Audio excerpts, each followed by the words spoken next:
to be in charge of your life, learn you must learn to produce. You must learn to produce. And one way to authenticate your production is selling what you've produced, right? So selling is lifeblood of business, and nothing happens until something is sold. So those are the caveats that I would like us to look at, and from there, so we're going to look at persuasion hacks that help us to be able to sell, hmm? To be able to interact to the lifeblood of business. Okay, so one of the persuasion hacks that I've been able to I want us to be looking at is the act of being able to reciprocate, right? The act of reciprocation, your ability to reciprocate. Now we're humans. If someone does something right, something good for you, you want to reciprocate. You want to show a person love. You want to how okay. You've had friends, and I remember then in the university, I used to have this friend, and anytime I comes to his hostel, he prepares food for me, and I eat, and I'm very happy. You get it. But you know what? So maybe by the time I visit him twice and I've eaten, I start feeling this type of guilt. I'm always eating his food. When he comes to my place, we will gist because I don't have food available for us to eat.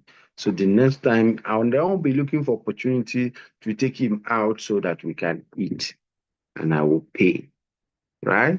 The same way, when you go out, if you have a drinking friend, you guys go out, you pay for his hotel bills, and the next time you travel again, he pays for the hotel bill.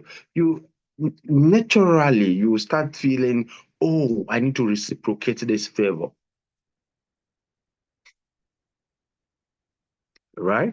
So in selling, you have to learn to trigger that the ability to reciprocate. You need to trigger it. So most times, excuse me. So and it's one thing, it helps really to tremendously grow your business, because now it's as if you're owing the person. I remember how I always feel, and I've eaten twice in my friend's house, in my friend's hostel in school there, and I have not been able to return the twice that I've eaten, and he's calling me, oh, come to my place. I made soup. No, I don't want to go. I'm feeling like this guy, I'm still owing him from the one he has done. So quickly, somehow, I want to do something before then to make sure that I do what? That I'm not owing. I'm not owing that favor that he has done unto me, that I've been able to repay it. So in selling is the same thing. So how can you trigger that being able to reciprocate favors, being able to to um to trigger that, so that in someone's attempt to reciprocate what you've done, the person is buying from you. So the person uses it as a buying. I used a student scenario to be able to paint a real life picture. The same way you feel when you go out with your friends, right? And every time they're buying drinks. If you have friends that go to club and you don't go to club, and then you're not comfortable with splashing 10 million naira in the club, the truth is over time you will not want to go because you'll be feeling indebted. That's the same way it is. So now, um, that is where the concept of gifts come in. Yes, especially for ladies that are selling. And now you need to do a favor. You need to trigger reciprocity. the principle of reciprocity. You need to trigger it. So you can show up in a principal's office. You can show up at a top chairman's office. You can show up to a potential client's office. Oh, sir, I think I was coming out and I saw this pen. Okay, like a biro like this.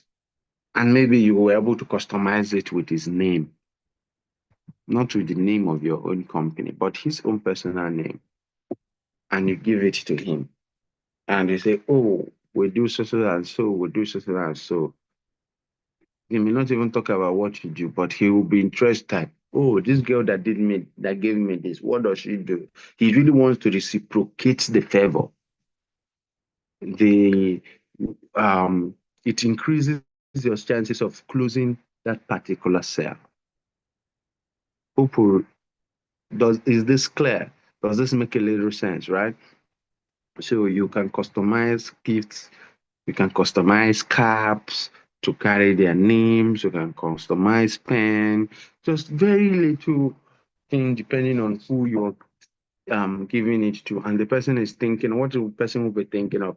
This thing that is done unto me, how do I repay?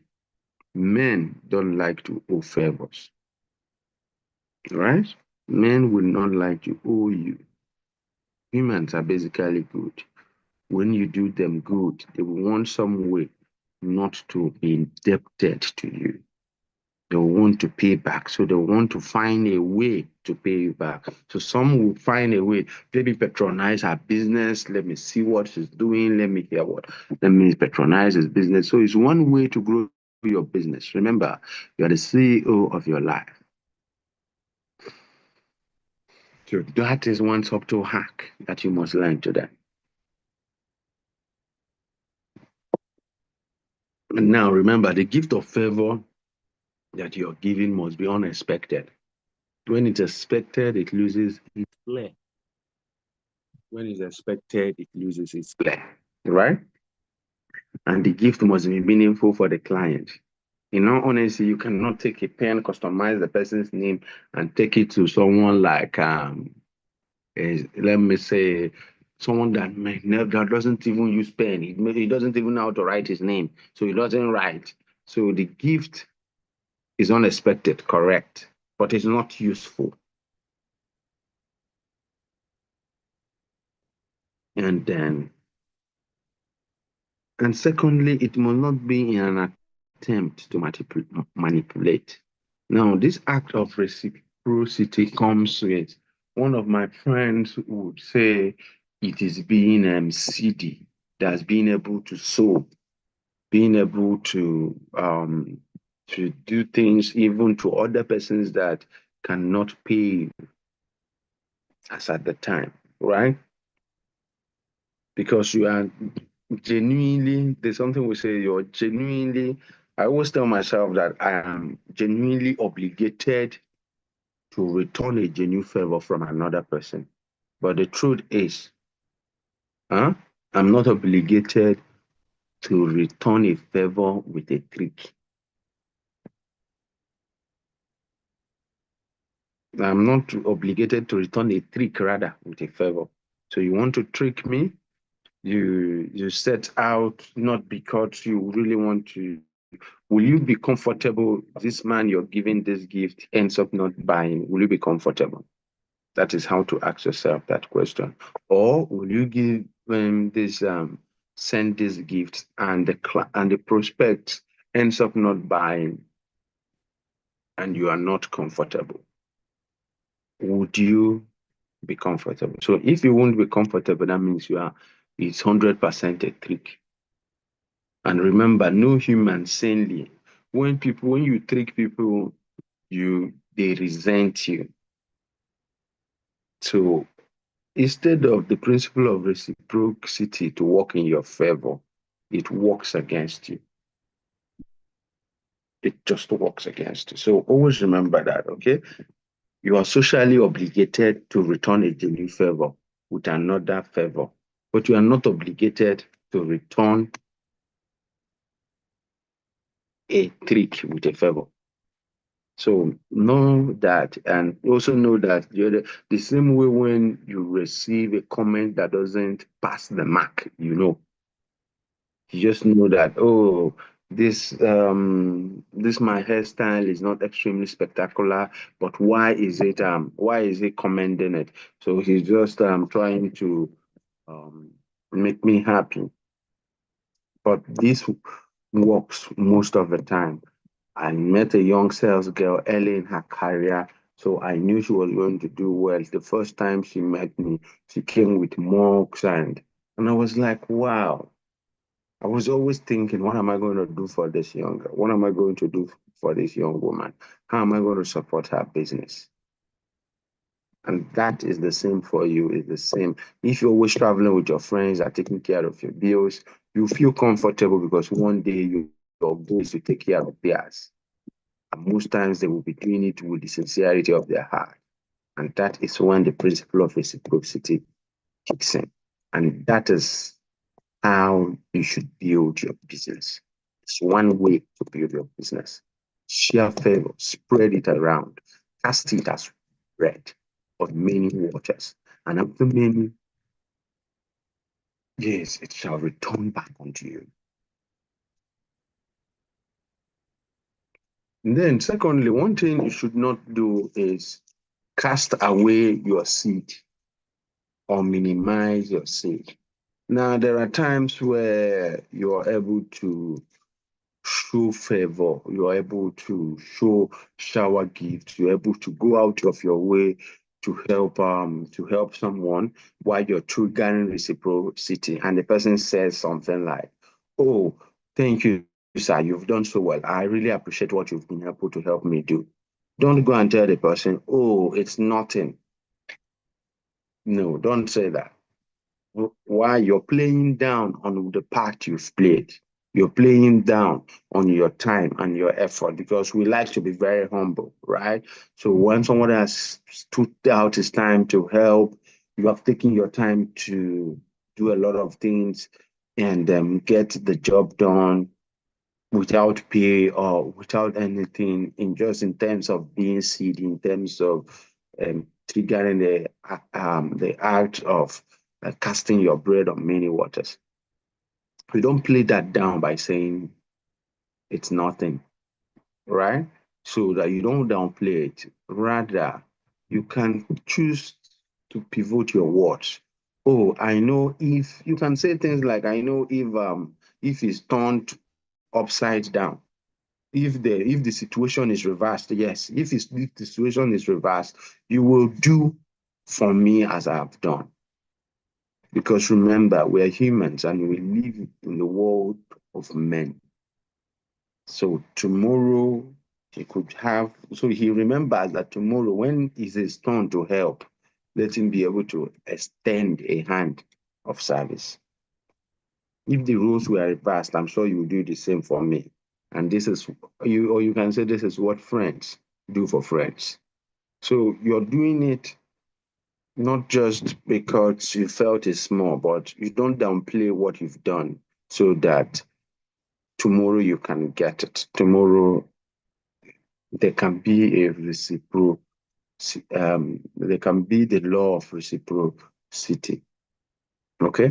Then secondly, I want to talk about what we call another hack that we can use is the law of liking. Most of us as salesmen, we understand that people will buy from people they know, like, and trust. Now, you have been showing up, so people now know you, right? You've been showing us, they know you. You have been posting, they know you. You have been talking to persons, they know you.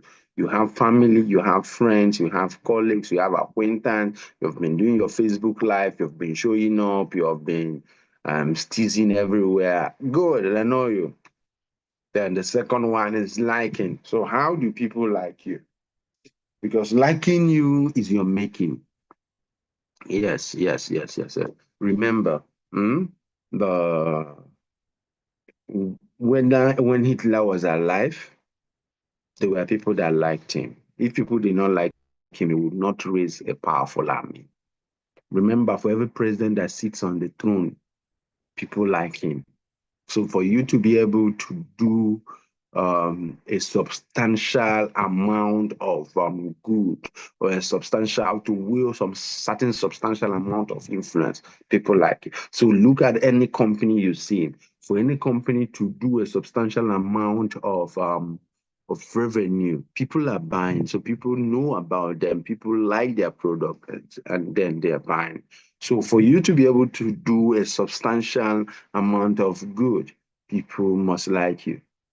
And funny, it is your duty to make people like you. In the business world, it is your duty. The number of likes you get is not like Facebook, where likes are just a button. The number of likes you get can directly influence the revenue that you generate as a business person. So it's something that you must get out of your way. Okay. So now we like three types of people. First, people who are similar with us.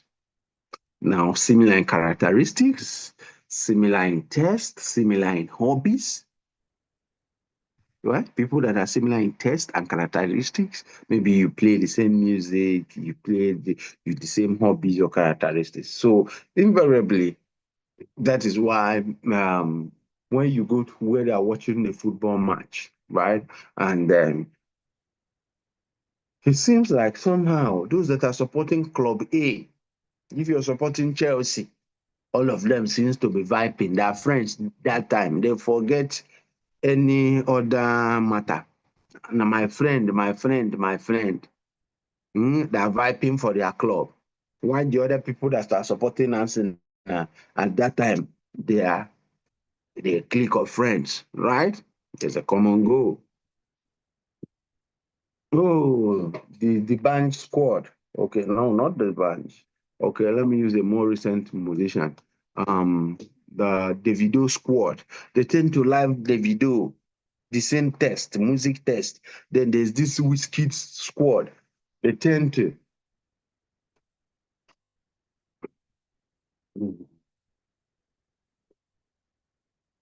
Excuse me. So now, and then hobbies. Oh, we play golf together. You meet somewhere else, you shake your hands. We play soccer together. I love football, so let's discuss football. The other guy that is only discussing about how to play badminton is left up. And then, have you not been in a situation where you introduce your friend to another of your friend, both of them have never met each other, and somehow they left you and started talking, and maybe they have similar interests, maybe similar business interests, or they'll have similar music interests, or just things, they dress alike, then and then you are just in the middle and both of them are talking and you are like, have these people known each other? They saw similarities within themselves, right? People who, the second set of people are people who complement us. Everybody loves a compliment. Hmm? It's a beautiful smile. So when someone tells you on a very bad day that you're feeling that things are not working, young lady, you look good. Young man, you look smart. You will smile back like the sun you are, right? But if someone walks up and says, you're just not looking it, you may not remember, you remember the person that complimented you above the 500 persons that you passed on the road that didn't say anything and did not compliment you. I could still remember this woman many, many years ago. And I've walked that street for more than, let's say, that was the street leading to my house. So I've walked that street for more than hundreds of times. But I remember one day I was wearing a white shirt and I think I can't remember the color of the trouser, but a very sharp clothes. And this lady going up the hill and said, "Wow, fine man. You're not driving. You're supposed to be driving." And I'm like, wow, I look good. Since she's complimenting me with my Legacy Benz, car will come. And I don't remember the woman, her face, but anytime I go around there, if anybody greets me, I always respond happily, thinking that maybe I will see the woman, right? So it's been many years, but all the years that people didn't compliment me while I walked that hill, I don't remember. I remember a particular shoe I wore for an additional 2 or 3 years because a colleague complimented that shoe, and I was wearing that shoe for the last time. That this shoe, I no go wear you again. I will not wear you again. As somebody, and I remember the person that did that. So remember that we love people who are similar with us, people who compliment us, and people who cooperate with us.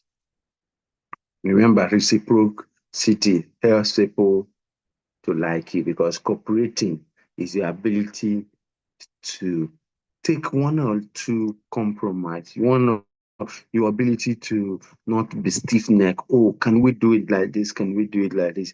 Your ability to work with some people to get their job done or to get the job done. You are in a task together and you say, oh, let's work as a team. That's the ability to cooperate. So those are the three things that increases your likability ratio and increases your life as a business owner.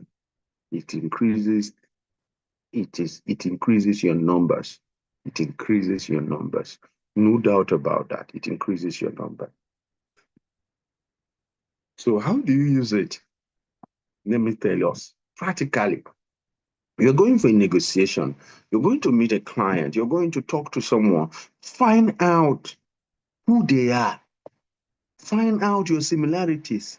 Talk about it before you move into the negotiation, before you move into presenting what you want to sell. So, yes, being a club fan now, there's advent of Facebook, there's advent of Instagram, and so you have to know.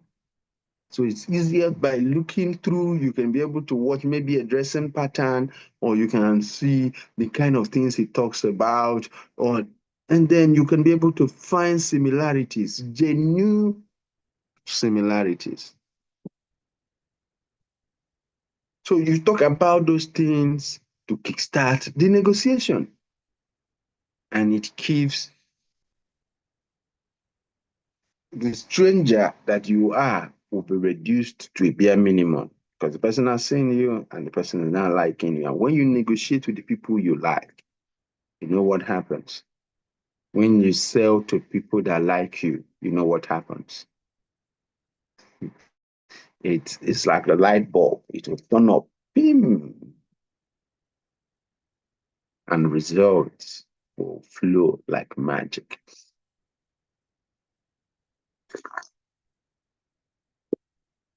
Now, another one we look at is what we call social proof. Social proof, social proof, social proof, social proof. And what is social proof? Social proof is what most of us are dying for on Facebook, right? Most people are dying for in Instagram. How many likes? How many views? How many? Ah, are you talking the views? But the point is this: we are social animals, and so we want to know because we want to be liked. That is why most people want to be liked. Most people want to be liked, right? So they want to know. So when people want to buy, they want to know. People can always. That's why restaurants, top even till now, top tier restaurants will always have a signature dish. They would always have a special meal despite whatever name they call it. They can call it their special, they can call it their signature dish, they can just call it any name. But what it means is that this is the most subscribed food in this restaurant. And so people will, when other people walks in, people like me that never ask you, let me see your menu, will always ask you, where is your special meal? Where is your signature dish? No matter what you call it, bring it, right? Now, what that's done is um, you're always assuming, oh, if a lot of people are buying it, that means it's good.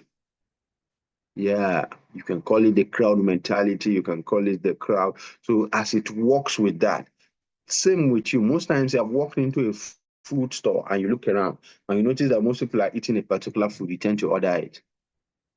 Oh, It's the era of driving Benz. All your friends are driving Benz. Wow, you tend to order it.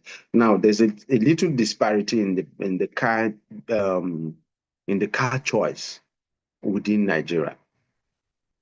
North, up north drives to drives quite a sizable of Peugeot. You will not see it here. Down here drives a sizable amount of Mercedes. It's because let's see the people are driving it. Okay, the other time I was in Douala and I noticed they were driving a particular set of vehicles too. People would always buy what people are buying.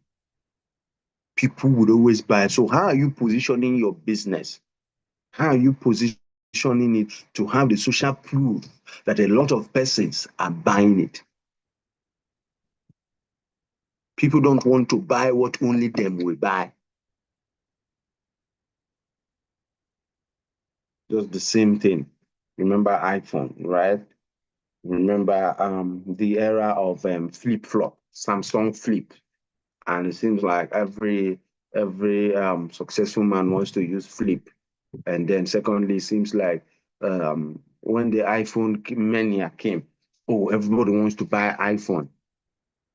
So how do you use it? That is why you can sometimes you take clients on inspection and say, oh, 40 plots have been sold here. He has had, oh, 40 people have bought here, 1,000 people have subscribed here. And it's like, oh, there must be something here. But when you tell him he's the first person to buy, he becomes skeptical, right? So that's social proof, social proof, social proof. What are people doing? Are people moving in this same direction? Eh? Are people moving in this same direction? Is that clear? Are people moving in the same direction I'm moving? Now, and social proof works in two ways when we're uncertain. The person goes to see the land, he goes to see the product, he goes to see the estate. Oh, this is the estate that he knows that cash flow will come out. He knows he can put in 12 rooms, 14 rooms, 20 rooms, and sell and lease out to students, and they pay him yearly. But he's uncertain. Then when you hear something like, so when he's uncertain, is one way to use social proof. You have to tell him the number of people that have been able to make their purchase. The best thing, if you can show him proofs, you can show him pay slips, you can show him their deeds, his mind will do, wow, people are buying. So he's uncertain. You kill the uncertainty. You say, oh, people, can I build here? He's uncertain. You show him someone that is building. You snap it and send to him. You're killing his uncertainty. And when you're selling, uncertainty is like a roadblock. When you cure it, you move ahead. But when there's a roadblock, there is no movement. Secondly,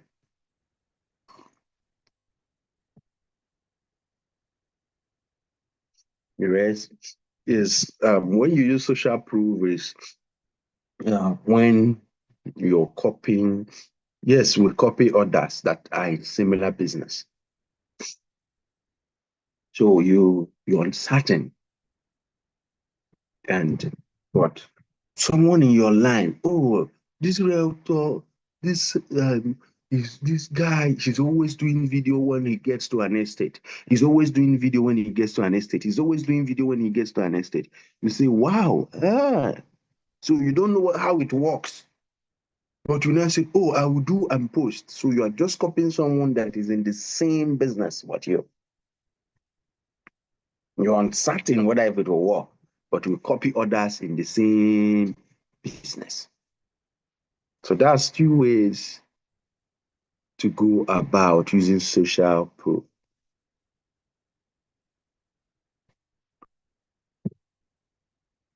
Just imagine you tell a client, you take a client to, you're talking to your client base and you tell them, oh, most first time home buyers, most first time property buyers purchase this estate. And he's a first time property buyer. It's like, hey, why? You have triggered curiosity. Why do first-time property buyers buy this estate? That is what he's interested in asking you about. That is the information he wants to pick.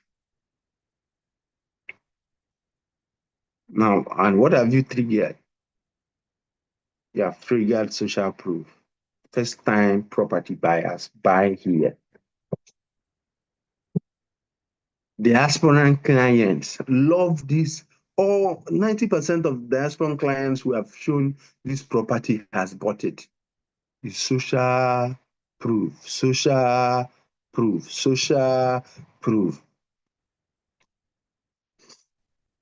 So with that, I want to check my time and be sure I'm within the confines of time. So that is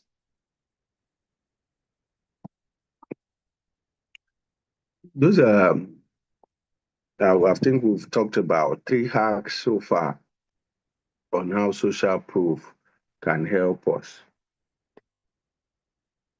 I've talked about how social proof can help us. And I've also looked at how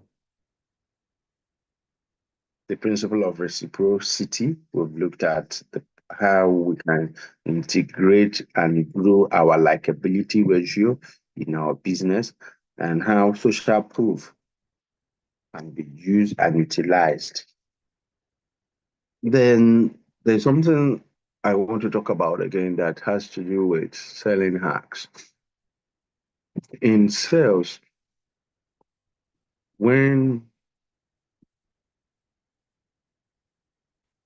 it has to do with psychology, not a direct selling hack, but a psychology. Now, because you have to most times understand where the person is. Because, like, I am here, I'm selling a lot of information to you. It depends on how you understand it. But what are my own takeaways? What are my takeaways now? And what are your takeaways? And the level at which you understand it is like, okay, it's like it's like this, right? Let's say, okay, let me use this. It's like this.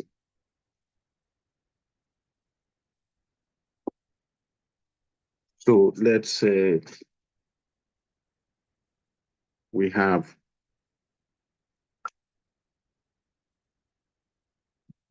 everybody can be on this line. The line is just one, and here it has to do with preparation, right? Okay, it has to be like this. It has to be like this. Now, when you're dissecting a matter, when you're trying to help the client, you're trying to serve the client, you're trying to make way through for the client. One thing you must understand is there is preparation, just like soil.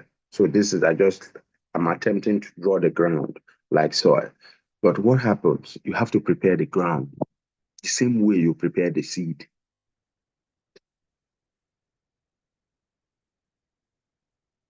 Do you understand that? So what you're saying is the message. Your message is like the seed. So no matter how good your product is, no matter how good you presented the product, there are times the seed factor check, right? So then there's another thing you have to look at, which is the soil preparation. The soil, how prepared is the soil? So if the soil is supposed to be like this, so that you can sow your seed. And the soil is like this, the, the seed will not grow, right? If it's a corn and you bury it deep down, they will say you have buried the seed. If you prepared the soil and you did not prepare it well, and then you drop, um, I don't know any plant I will use, a plant that should be deep down, you keep it on top. You didn't prepare the soil well, so the soil is it doesn't grow. Vice versa. So invariably, soil preparation is one way. And how does this go ahead with this? What I'm trying to explain here is there's the message factor, there is how beautiful your product is, and the user. Because remember, value is what is useful to the user. So there is the usefulness of your product is not in question, right? So that, and then your ability to communicate that is your message. All of them encompass your product. Now, the person, what state of mind is the person? That's the soil. So what does the person see or meet before he talks to you? Now, or what are the available scenarios that are painted that triggers it? I will leave us with this. By next week, we'll look into it. A survey was carried out, and women that were met in what's the name? I think that was a flower shop. 20 women were met in a flower shop by this same guy, and he was able to get 12, that is over 50%, was able to release their numbers to him, right? Because he met them in front of a flower shop, not even inside a flower shop. The same guy goes into other places, tries to get the number of 20 from 20 women. He was barely scratching to get to. Now, because of it was an experiment, the women didn't know. They went back to ask them, "Oh, this guy you gave your number. Why did you give me your number there?" You know the point. They said it was a conscious decision. But the truth is that it wasn't a conscious decision. They said they consciously gave out their number because they felt like the guy is, oh, it's a conscious decision. I made a conscious decision. I made a conscious decision. Yes, we know. But now it is believed through the data that most of those women gave out their number because of the, flowers associated with romance. So it was easier for them to seek a romantic relationship. Now, so invariably, that is what I mean preparing the soil. So there are also hacks that prepare the mind of the buyer to accept your message and increases the acceptance ratio of your message. By next week, Tuesday, we'll look at that. So I would like I want to make sure that we picked things from this section, and it's not one of the sections you shout up and down, but you'll be able to get something that should help your life go ahead.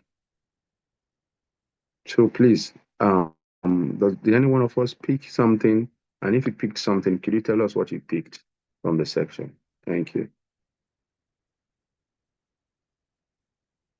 So we can unmute ourselves and get in on the call.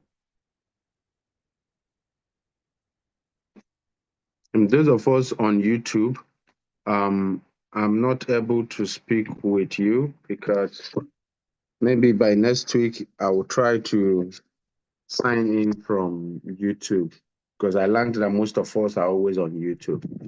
So maybe by next week I'll be able to interact or do a double screen and be mostly on YouTube, since most people prefer YouTube.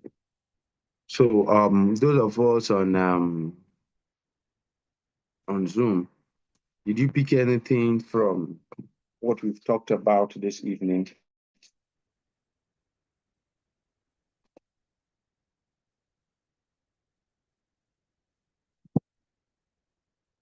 Hello. Okay. Okay. Lillian says, okay, I learned that apart from people knowing you, they have to like you to be able to buy from you and always make people indebted to you. Yeah, that's the first principle. Make people indebted to you. And nobody wants to talk about how you can make people like them because it's important you're able to tweak that odd in your perspective.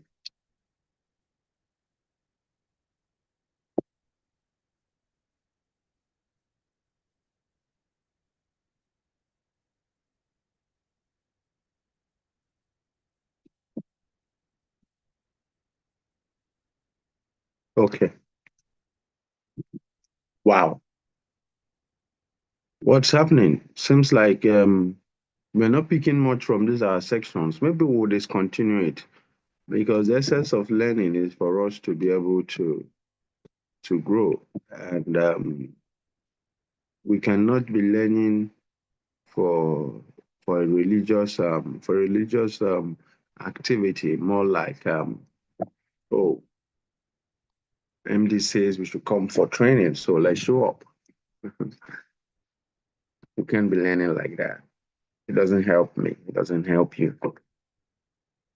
So I guess nobody's coming up, and I guess I should call names. No, I don't want to call names today. I want to rest. Okay, everyone, we'll call it a day. Seems and let's have a beautiful evening. And we hope you apply what you learned and your life will tilt to a good direction. Thank you, everyone. And God bless us. Thank you so Bye. much, sir, for the beautiful section. We really appreciate you. Yeah, you're welcome. Everyone on the call, I believe you learned something new, and I believe you have written down everything you've learned. Just like our MD, uh, um, just like he told us, let's apply what we've learned. We have a lot to apply and be able to make sales from what he has taught tonight. Please let's remember our Saturday is going to be a town hall meeting. And if you know you have any clients who bought properties from Obasinachi and other estates, you must make sure you be in the town hall meeting and also let everyone who is under you to be part of what we are doing in the town hall meeting. Let's be reminded of that. And also, Tuesday is another time of training on Zoom here. Please let's endeavor to be joining our Zoom training on time. On time is very important. You can't just come into the training when at the middle of the training is not good. All right. Let's do have a good night rest. Thank you for joining. Everyone, good night.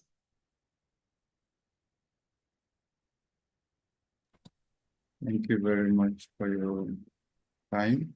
I appreciate it. Thank you.